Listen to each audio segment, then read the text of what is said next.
Half-cut TV reviews. Name, Misfits. One sentence summary. Young offenders are granted superpowers by a freak storm. So who are the characters? Simon, he's shy, he can turn invisible because of the storm. Whenever I mention some sort of crazy random powers, because of the storm. So he can turn invisible. Later he can predict the future. Then he can try time travel briefly. Then he's immune to other people's powers, but he's only shown to be immune to one person's power. Alicia, she's promiscuous. She makes people overcome a lust when they touch her. Then she's able to see things from other people's perspectives. Curtis, he makes a mistake. Then he can travel back in time. Then he becomes someone else, and then he can reanimate the dead. Kelly is a chav who can read minds. Later, she's a fucking rocket scientist. It's not actually sounds, but as close as I can do. Then she can time travel briefly. Then she's a rocket scientist again. And Nathan is an arsehole who's immortal. And then later he has an undisclosed power. Fun fact, in every episode he appears in, someone calls him a prick. So everyone gets a thematic power. The shy kid is invisible. And then he's looking towards the future. He can see the future. You know, all that sort of stuff. So that happens for the first and second powers, and then after that it just gets a bit random, really. Like Curtis reanimating the dead is just a story thing, not anything to do with him as a person. Then the new kids, Seth is a drug dealer who gets the ability to swap people's powers. Then there's Nikki, who gets a heart transplant and she can teleport. Then there's Rudy, who replaces Nathan. He's basically the same at the start, and he splits into two people, like a confident version and a not so confident version. There's Finn, who I can't find any thematic link between him and his power, but he's got telekinesis. Jess was lied to, and now she can see through walls. Abby is an imaginary friend who was brought to life, and Alex is sexy barman. This is a journey, this one. So someone with a power took his penis and swapped it with a vagina. And then he got his penis back, and he cheated on Jess, who he was dating at the time, and then he was injured, and he got a lung transplant, and he gained the power to sex away other people's powers, so he can do good with his penis instead of bad. You've got the probation workers. So in the first episode, the first probation worker, Tony, and some kid called Gary, I think, are killed, and that's the main source of the drama, like hiding their body and it being discovered and blah blah blah blah blah. Especially when Sally, the second probation worker and Tony's fiance, comes and she's snooping around and investigating. She ends up getting killed, and whereas Sally was investigating Tony's death and the police seem to be looking into it even a little bit, no one investigates her death. No one investigates the third probation worker's death, or the fourth. The fifth one does survive. He's an angry gay man, and like a lot of preoccupation with homosexuality in the later series, which is not often favourable, which is strange, but there you go.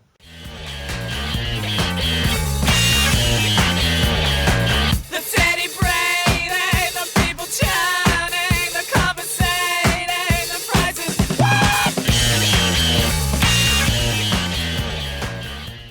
Considering these 4 probation workers all died in less than a year, like it's odd that no one was really investigating. Like, this should have been far more serious. There you go.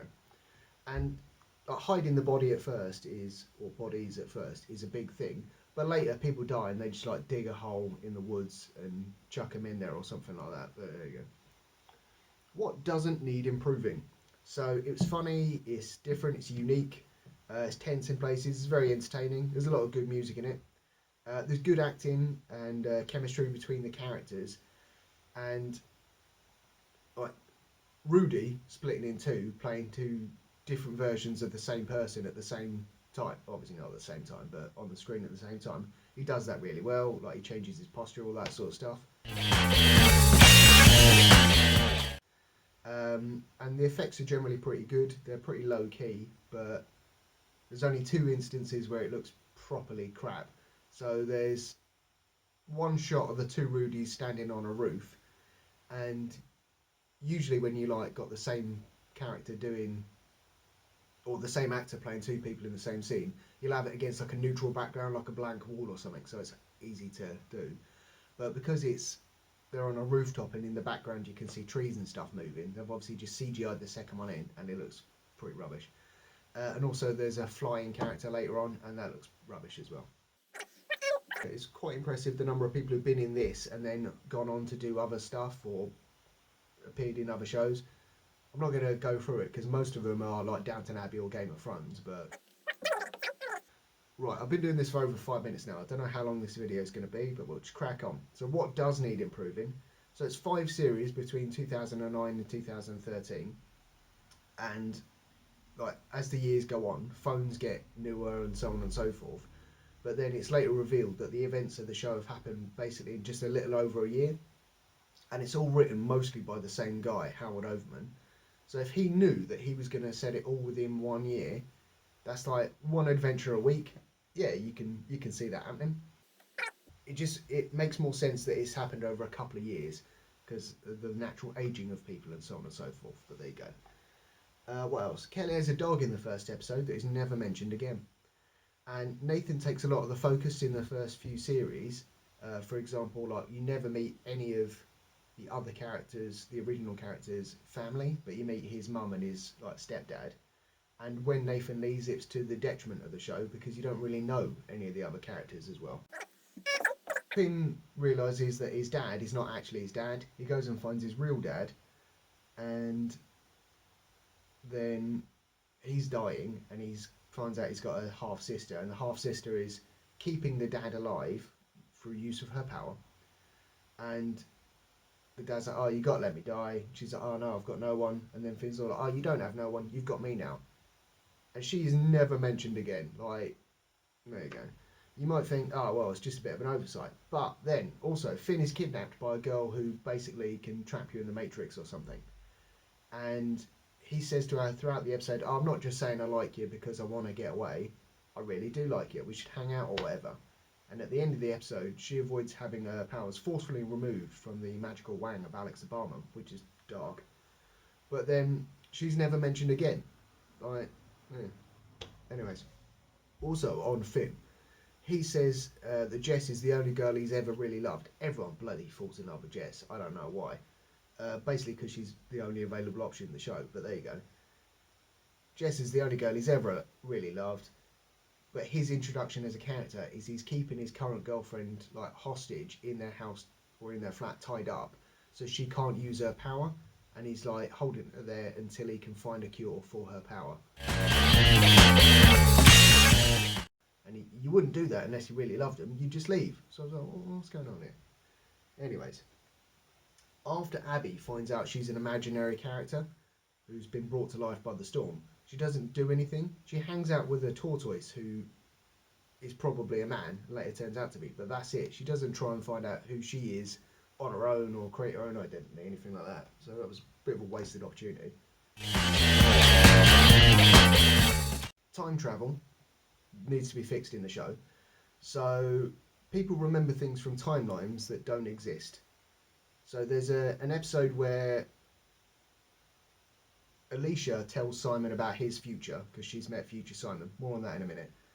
And then the events of that episode get deleted from history because Curtis goes back in time to the start of the episode and none of those events happen. And then in the next episode, it's presented that Simon still knows about his future. So fine, maybe they had that conversation like between the episodes because there was a bit of a time gap.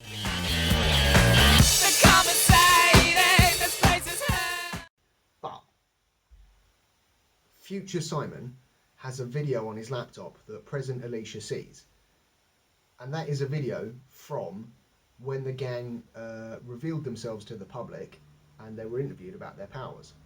But that video was never made because Curtis went back in time and stopped it from happening. So how does that video exist and why is it on that laptop for anyone to see? Doesn't make any sense. you'd let it off if it happened once. But in the series finale, Jess films a video on her phone, gets sent back in time to before she has filmed that video, and then watches the video. It's bullshit, man. Doesn't make any sense. Transplants. So, on 2 occasions, characters receive superpowers from a transplant, from a dead character. And my question is, that is never answered, does everyone who got an organ from that cadaver get the same superpower?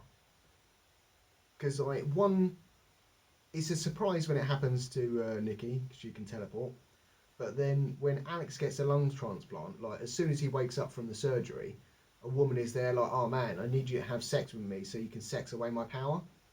And he's like, how do you even know that I've got this power? And she's certain for some reason.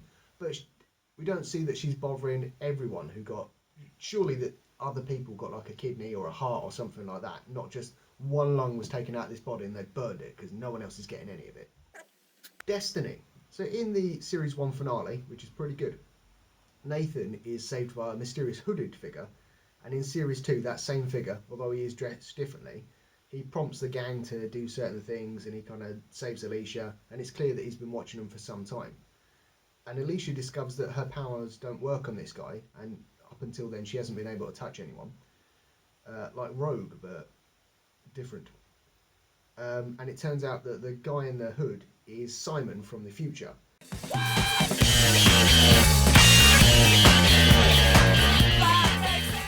Although, because we know the events happen within 1 year, it's like from 3 months in the future or something crap like that. But anyways. So, future Simon dies, saving Alicia, and he tells her that things have to happen this way, so present Simon will become future Simon and go back in time and save Alicia. Alright. And so present Simon discovers he's the man in the mask. He starts training to do parkour and all that weird stuff. And then Alicia dies, and present Simon is like, well, I've got to go back in time and become future Simon now. And they keep going in a big old loop. And Simon is dead set, pun intended, on things happening the way that they happened. But like, why not try and change things? Even if like he knows that Alicia's going to die and he loves Alicia, even though they don't really know each other that much. It's like they fall in love because the future said that they should. But like, why not try and change things? If you've got the ability to go back in time and fix problems, actually go back and fix them. Don't engineer things into so that you die and everyone dies and then it reverts and you die again. It was just weird. Right, so the Freak of the Week. Pretty much every week there's a new character who has a superpower, and the gang are confused by it, and they realise the Storm's involved, and then they end up killing the antagonist. And after a while the formula does come a bit apparent, and it's like, I guess this is the guest character they introduced, they're going to be evil. So I think it would have benefited more from like an antagonist for the series, because like, even the longer series are only 8 episodes long, and the shortest one is 6. So there's like, I don't know, 3 episodes about the main big bad, and then a couple of episodes about, I don't know, backstory of one of the characters, not Nathan and Rudy, or backstory about the characters, and then also like a Freak of the Week. And that would have helped vary things up, I think, and made it less repetitive, but there you go. Also, you could have had an overarching theme for each series. That would have been good. And religion is odd in this show. So, Jim from Friday Night Dinner, he comes to the community centre and he starts waking up the ghosts that are there. And the antagonist from that Series 1 finale was a nice Christian girl, and she reveals that there is no afterlife, and that's a bit of a bummer, because, you know, she spent all her time being cool and pure and good and stuff. So she goes off the deep end, and then she ends up killing Alicia. Which Simon could have stopped. Anyways, so she says there's no afterlife. Cool, alright. Then later on, there's a group of scouts, both boy and girl scouts, who are like a satanic cult, and things happen. Finn gets possessed, and he claims to be like an agent of Satan on Earth. Now, is that actually Satan? Because if that's really Satan, surely there is an afterlife, and the Christians were right all along. Or is it just a power thing? Because it seems to be a power thing that someone just thinks they're an agent of Satan. Because Alex uses his sex powers away power to sex the possession out of Finn, and then later, unfortunately, into a girl who had hypnotic boobs. It's a long story.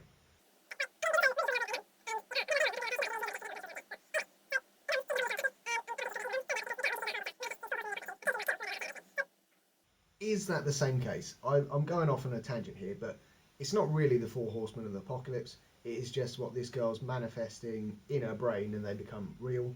Is that the same case as the demonic possession? Because that is led to be, or led us, we're all led to believe that like it's really the devil. But whatever, it doesn't make any sense. Right, rating out of 5 beers, I'll give this a 3. Starts off good, and although it doesn't get bad, it just becomes a bit of a slog. So they could have varied it up a little bit towards the end. Like they don't always have to be on community service or whatever. And I don't think I should have watched all 37 episodes, which are almost an hour long, within the space of like 2 weeks, because like it just got too much for me. But yeah, pretty good.